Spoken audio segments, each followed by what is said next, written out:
नमस्कार, मैं प्रिया राज। आप देख रहे हैं एक न्यूज 24। आपको बता दें कि सोशल मीडिया पे एक तस्वीर साझा हुई है जिसके बाद से अब राजनीतिक गलियारों में हलचल तेज हो गई है। जी हां, आपको बता दें कि जैसा कि आप सभी को पता है 2025 विधानसभा चुनाव नजदीक है। इस बीच पार्टी के नेताओं की बैठक शुरू हो गई है। इस बैठक के दौरान कई चेहरे चमकते नजर आ रहे हैं तो वहीं कई चेहरे दबे भी नजर आ रहे हैं। अभी मैं बात कर रही हूं बीते कल यानी कि संजय झा के घर पर डिनर प्लान हुआ और इस डिनर प्लान में कई ऐसे तमाम नेता नजर आए जो कई बड़ी बातों को खुलकर सामने आता है कि पार्टी में हलचल तो मची है।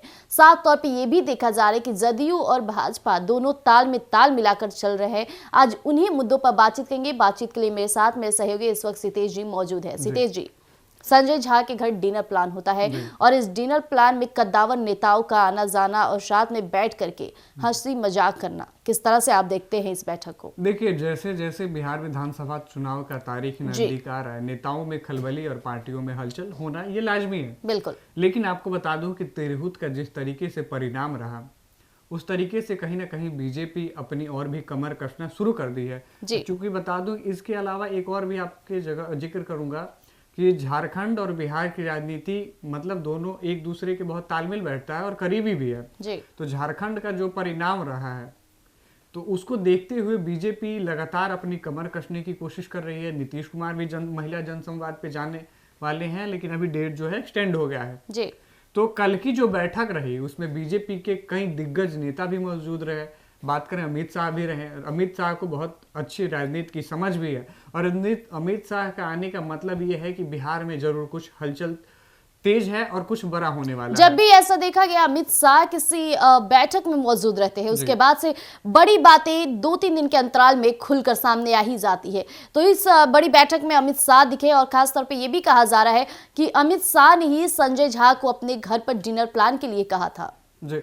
देखिए, अमित शाह और संजय झा की जो आप बात कह रही हैं, हो सकता है कि बिहार में सीटों को लेकर भी बातचीत हो रही हो कि किस सीट से कौन लड़ेगा और किस पार्टी को कितनी सीटें देनी चाहिए। क्योंकि एनडीए की जो बिहार में अभी सरकार है उसमें कई पार्टियां मिलकर अभी चल रही हैं। तो एनडीए ये भी प्लान कर रहा हो कि किसको कितनी सीटें देना है, किस सीट से कौन लड़ेगा। इसके साथ ही तिरहुत का भी उस पर जरूर जिक्र हुआ होगा मेरे हिसाब से जी। और साफ तौर पे देखा जा रहा है कि बिहार जदयू और भाजपा के कई नेताएं मौजूद हैं, जिसमें केंद्रीय मंत्री चिराग पासवान भी नजर आ रहे हैं। लेकिन इस बीच फिर से बड़ी बातें खुलकर सामने आ रही है कि जहां केंद्रीय मंत्री चिराग पासवान नजर आए, लेकिन पशुपति पारस वहां फिर से नजर नहीं आया है। इससे आप किस तरह से देखते हैं? देखिए, पशुपति पारस की आपने बात कही तो पशुपति पारस ने अभी बीते 2-3 दिन पहले की बात बता रहा हूँ आपको कि उन्होंने मोतिहारी में एक जनसभा किया था। जनसभा के दौरान उन्होंने ये भी बात स्पष्ट कहा था कि मुझे सबके साथ गठबंधन मंजूर है लेकिन चिराग के साथ गठबंधन मंजूर नहीं है जी। तो इससे साफ जाहिर होता है कि अगर एनडीए चिराग को शामिल करती है अपने में तो पशुपति पारस उससे अलग रहेंगे जी। और उन्होंने एक और बात कही थी कि जो पार्टी मुझे मेरी मनचाही सीट देगी और मनचाही सीट देगी उसके हिसाब से मैं उसके साथ चुनाव लड़ूंगा। अगर नहीं मिलता है तो इसके बाद मैं बिहार के सभी सीटों पे चुनाव और अपने कैंडिडेट उतारूंगा। तो इसकी वजह भी हो सकती है या फिर बीजेपी अभी लगातार दो तरफा गेम खेलने की कोशिश कर रही है। ऐसा भी कह सकते हैं कि कभी पशुपति पारस के साथ करीबी दिखाने की कोशिश करती है तो कभी चिराग के साथ दिखाने की कोशिश करती है। लेकिन जो उपचुनाव हुआ है बिहार में उससे पशुपति पारस को एक बड़ा झटका लगा है, क्योंकि पशुपति पारस को भी उम्मीद थी कि एनडीए की तरफ से उन्हें सीट दिया जाएगा, लेकिन बाकायदे उनके खाते में कुछ नहीं आया। बिल्कुल।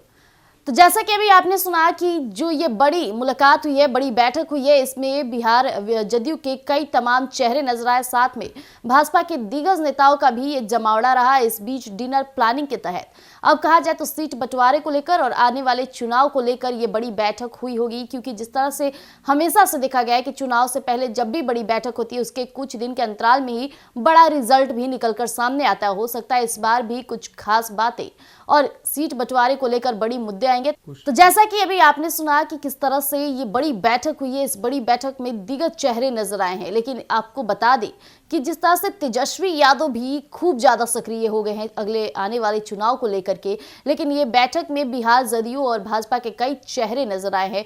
हो सकता है कि सीट बंटवारे और इस पर बातों को स्पष्टी के लिए ये बड़ी बैठक होगी। हमेशा से देखा गया है कि चुनाव से पहले जब भी बड़ी बैठक होती है तो रिजल्ट काफी खास आता है। फिर से एक बार ऐसा ही देखा गया है।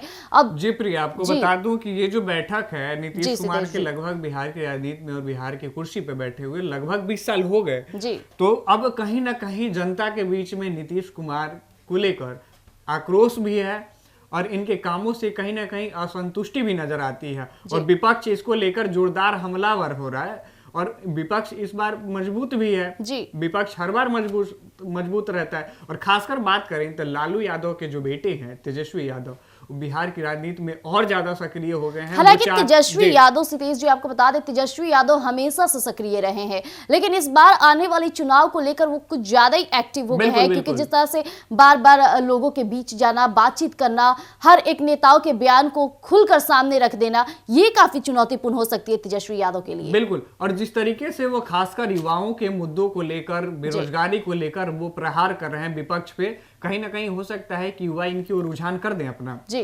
तो इन्हीं सब चीजों को लेकर बीजेपी ने ये बैठक बनाई थी और डिनर पे मीटिंग के लिए रखी थी। हालांकि ये डिनर काफी खास माना जाता है। राजनीतिक गलियारों में हलचल तेज हो गई है क्योंकि इसमें कई चेहरे नजर आ रहे हैं। केंद्रीय मंत्री चिराग पासवान भी काफी खिलते नजर आ रहे हैं। इस बीच पशुपति पारस का वहां ना होना, ये फिर से एक बार बड़ी बातों को खुलकर सामने आता है कि पशुपति पारस वहां मौजूद नहीं है। यानी एनडीए की जब भी बड़ी बैठक होती है तो पशुपति पारस नजर नहीं आते, या खास तौर पे देखा जा रहा है। में पशुपति पारस का ना शामिल होना भी एनडीए के लिए खतरे की घंटी है, क्योंकि चिराग जिस जगह से वो लड़ेंगे वो भी पासवान समाज से आते हैं, पशुपति पारस भी पासवान समाज से आते हैं। तो चिराग के लिए कहीं ना कहीं कांटे का टक्कर वाली बात हो जाएगी, जिसका खमियाजा किसी और एनडीए को भुगतना पड़ेगा और जिसका लाभ जो होगा वो आरजेडी के खाते में चला जाएगा। जी, तो जैसा कि आपने सुना कि किस तरह से श्रीतेश जी ने हमें एक एक कर मुद्दों कर बताया और साफ तौर पे नजर आई है कि बैठक के बाद जो रिजल्ट आएगा वो काफी खास होने वाला है। तब तक के लिए आप यूं ही बने रहिएगा। एक न्यूज़ 24 पर दीजिएगा इजाजत। धन्यवाद।